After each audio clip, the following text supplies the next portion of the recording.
And our next guest says yes. Joining us now is Geoffrey Dennis. He's Global Emerging Market Strategist for Citigroup. He had been the Director of Latin American Equity Research at Citi and had captured top rankings from institutional investors. Geoffrey, thanks for joining us here in the studio. I'm glad our snowstorm wasn't too bad and didn't keep you out. But you are forecasting gains of around 30 to 35% for 2011 for global emerging market equities. What's going to be driving that growth in terms of global macroeconomic factors? Basically, I think the most important thing is we're in a very good part of the economic cycle traditionally for emerging markets. So you've got improving global growth. So although there's been a lot of uncertainty about the global economy, particularly about the U.S. economy in the last few months, we think the global cycle is building. So we're in an economic recovery, and that's typically very good for emerging markets, where, of course, you'll get much stronger growth typically than you get in the developed world. But secondly, at the same time, you've got the Fed on hold, you've got major central banks on hold around the world. The Fed, of course, at zero interest rates for a long period of time, till next year at least in our view. And therefore, there's a lot of liquidity being created, and that liquidity is going to find its way very often into so-called risky assets. So this is typically a very nice cocktail, so to speak, from a macro point of view for emerging market stocks. Let's talk a little bit about a risk to the bullish forecast here. I mean, we have seen a little bit of a flight to safety trade at the beginning of this year. Emerging market stocks not doing as well, sort of in negative territory. It's only a few weeks into the new year, so it's hard to really draw any conclusions there. But the U.S. in the end is still a safe haven for money. What are the risks as you see them? I mean, I think you make a very good point, because in fact in the last 2 months overall, since the end of October, early November, when emerging markets peaked, we've kind of gone sideways, whereas the US market's gone up, and that's really been down to one thing specifically, and that's been the better mood in the markets about the US economy. Now our sense is that that will eventually top out. The US economy is certainly going to do a lot better this year than we all thought 3 to 6 months ago, but eventually I think the growth story in the emerging markets will begin to emerge once again, so to speak.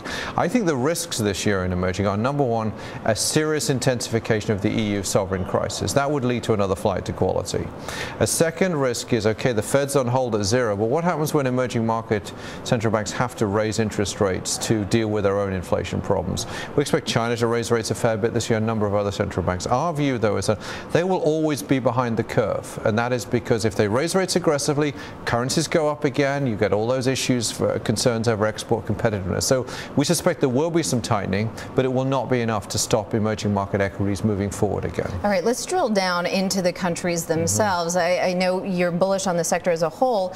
You know, what was surprising is we talk so much about China and growth in China and the opportunities there, yet, you know, the top performing countries last year were countries that we don't talk about quite often. Thailand, Peru, Chile, beating the MSCI GEMS index as a whole. You can see Thailand looks like it posted gains of around 50%. Now, what's interesting, though, on the flip side of this, the laggards, the worst performing 3 countries in this region were China, with barely a positive return, about 2.5%. And then we have Czech Republic and Hungary in the sort of negative area there. What countries do you expect to do well this coming year? Big overriding theme we have is that big markets will make a comeback compared to small markets. Last year was a small market year, and the major reason big markets did poorly as a group was 2 markets, Brazil and China, which both underperformed significantly. As you rightly say, those Central European markets were smacked by the sovereign debt crisis. Now, we think those bigger markets will make a comeback. Why? Because the valuations have improved, because they've underperformed,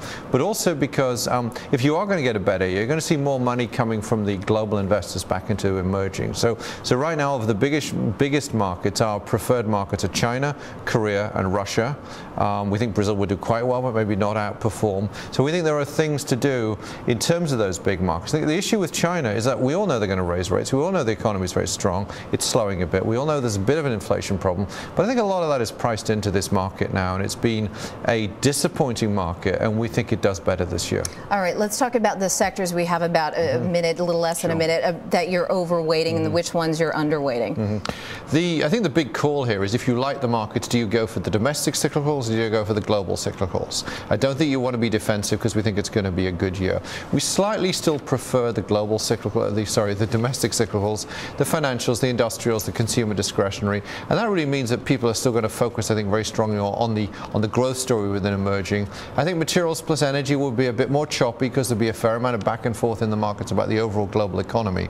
But we certainly think people should be cyclically biased, and those 3 domestic sectors are the ones that we prefer. October. All right, Jeff, thanks so much for joining us today. Geoffrey Dennis, Global Emerging Markets Strategist at Citigroup. Well, coming